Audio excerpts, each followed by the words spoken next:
Today we are at the Huntington Library in San Marino, California. This was originally a ranch, and Henry Huntington discovered that, liked the beautiful scenery, the mountains to the north, the mild climate, and he bought a property here, and then he began to improve it, and that was in the early 20th century. Henry Huntington was a remarkable man. He was a great land developer. He built railways. He built the red car system, which was a system of tramways, but as opposed to just building a tramway and making money or buying land and develop it, he did both. So he would buy property in an outlying area, he would develop it to sell, and then he would run the railway cars to get people there. So Henry had always been interested in book collecting and in books, but he bought in somewhat conventional ways. He bought sets of great authors. He then began to really get going around 1911 with book collecting, and he began to buy whole libraries, and he just began to acquire in an astonishing way, building a library in the same way that he built a city. So what we're standing in today is that purpose-built library, which was constructed in 1919, and which is the same year that the indenture was signed, or the document which officially established the Huntington as a public collection, with really three parts: botanical garden, art collections, but I think I can say truthfully that for Henry Huntington, the library was the heart and soul of what he really wanted to establish. So the hall that we're in, which is a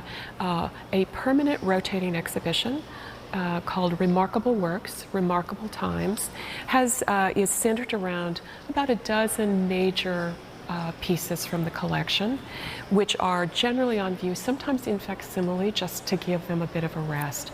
But they give you an idea of the breadth of the collection, which is quite deep. It has deep holdings in British history, American history, literature in English, history of discovery and exploration, the history of science, the American West. But I thought we would just stop and look at a few things which I think are exciting and remarkable as objects, as well as carriers of information. So we're standing in front of one volume of the Huntington's Gutenberg Bible.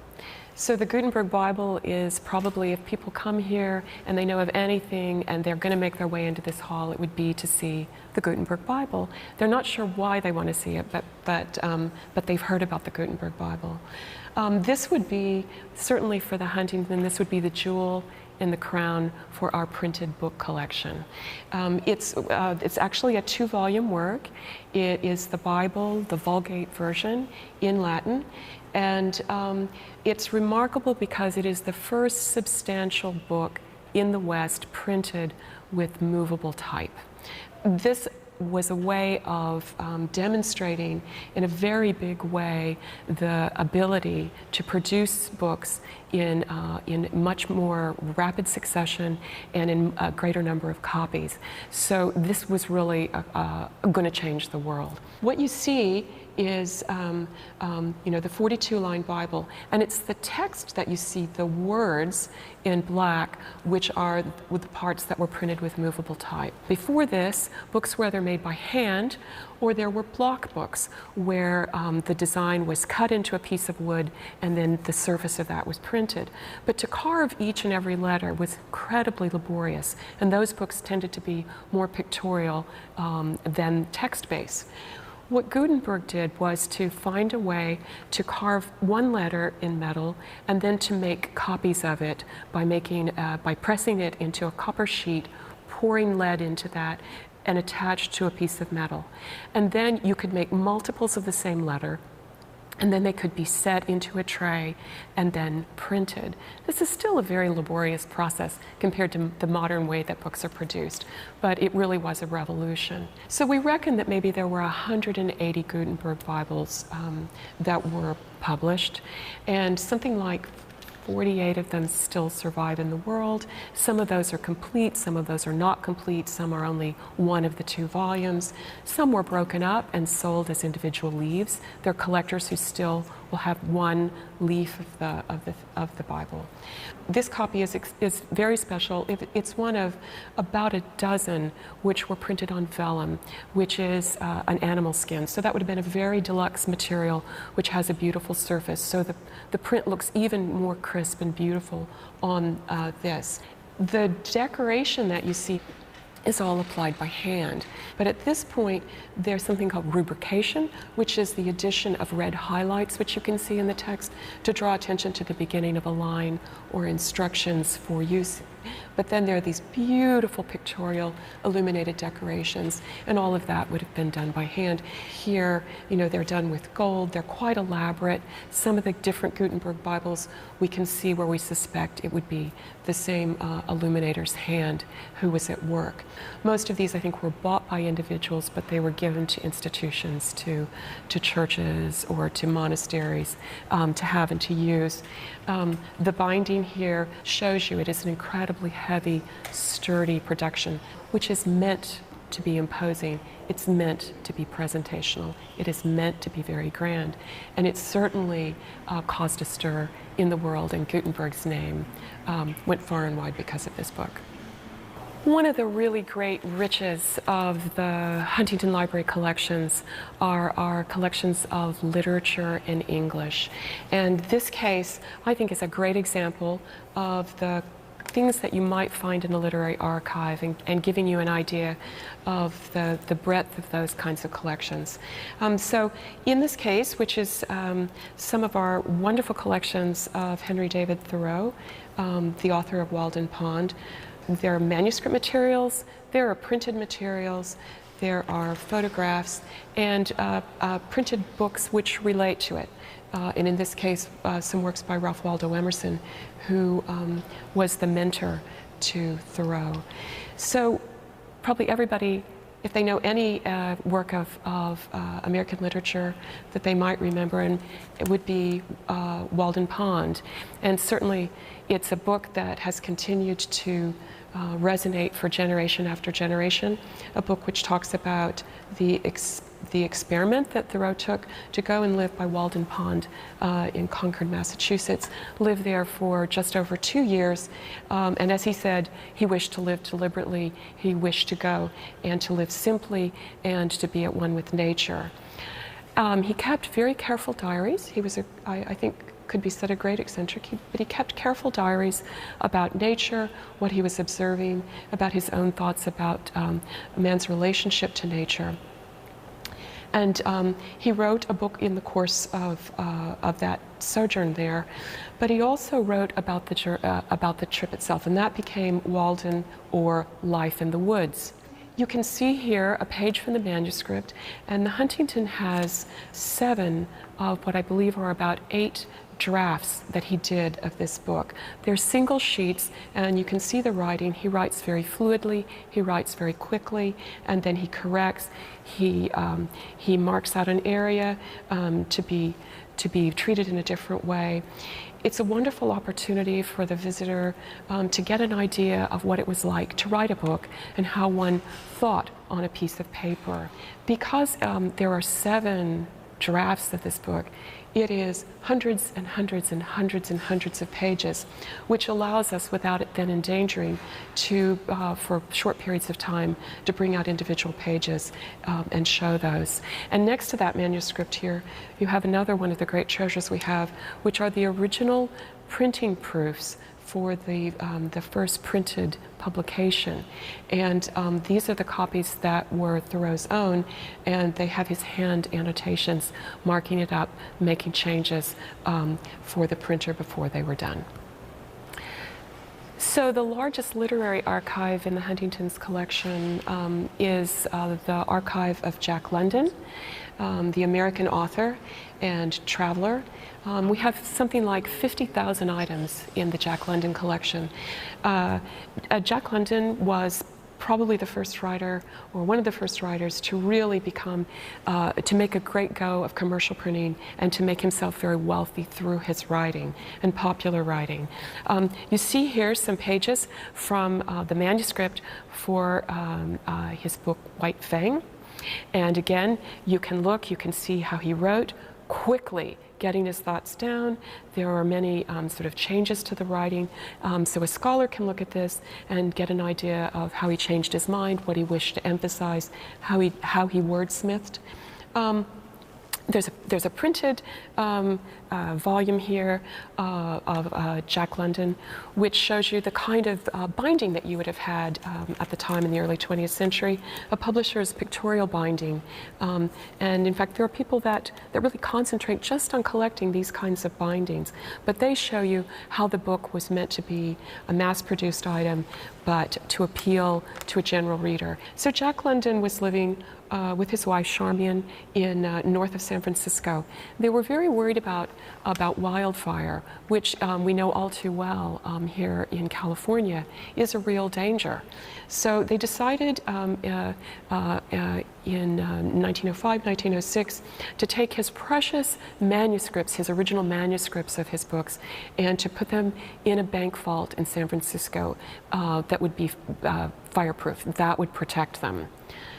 Ironically, this was just before the Great San Francisco earthquake, which was followed by devastating fires. And the bank, which was holding the manuscripts, burnt. So what you see here is the manuscript, the original manuscript for Jack London's book, The Sea Wolf. The Sea Wolf was published, so we know the published version of it. What we aren't able to study in the way that a scholar can for looking at the manuscript here for White Fang, we're not able to look back and see what changes were made? How did that manuscript, how did he craft that text as he was writing it? Because we can't read this block that's burned. But the fact is, there really is a book still there. And for many, many years, for nearly a century, people have had, scientists have had ideas, scholars have had ideas of how it could be taken apart, it could be photographed, perhaps information recovered from it.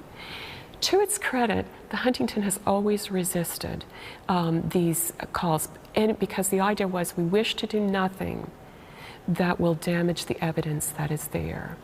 And we've had an approach, again, in recent years of getting much, much closer to the idea of non-invasive ways of reading through here with special imaging equipment, which will allow us to see and differentiate the text. If you think about an MRI, which takes an image of your body in many slices. So we're really holding out hope that in not so very many years, it will be possible for us to have images available of Jack London's The Sea Wolf, his original manuscript.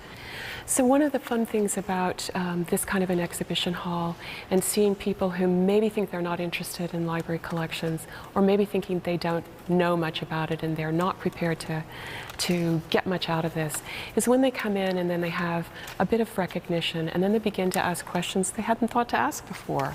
One of those cases would be William Shakespeare, the playwright, whether it's through popular film, a play you did in grade school, a reading you had to remember, a phrase that's gone into common parlance that comes from Shakespeare.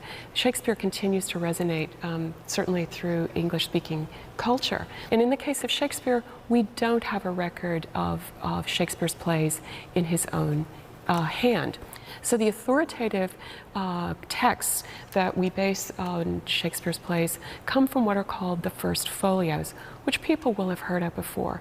These were published in 1623, shortly after, sort of 7 years after Shakespeare's death, and they were collected and put together. And they're considered the editions from which all others flow.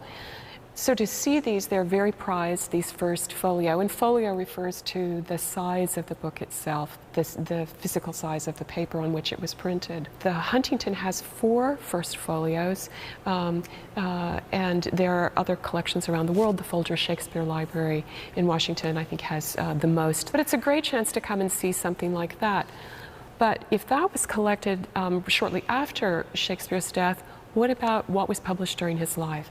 And in the case here, you can see a 1599 edition of the History of Henry IV. And there were several versions of many of these plays which appeared in smaller format in print. And scholars used these in order to reconstruct the plays and how they developed and decide which is the most, indeed, truly the most authoritative version, or how they developed, or how they appeared on the stage. So a chance to see Shakespeare is so ubiquitous, but how did we get the text that we have today? So I think this is perhaps one of my favorite objects in the Huntington Library collection, and I think perhaps one of the most popular items that we have as well. This is the Ellesmere Chaucer, created around 1400, a recording of a 14th century text, which probably many people will remember having read in high school English, or at least some part of it. Originally written in Middle English, so that was a dialect of English, which became is really the root of modern English. And this book and the text that it records is ironically, it looks very imposing to us in some ways, but actually it's a very popular text, and it's a popular language, and it's a popular telling of stories that would have appealed to people. So you'll remember that the Canterbury Tales is the story of a group of pilgrims making their way to Canterbury, and they are entertaining each other with stories.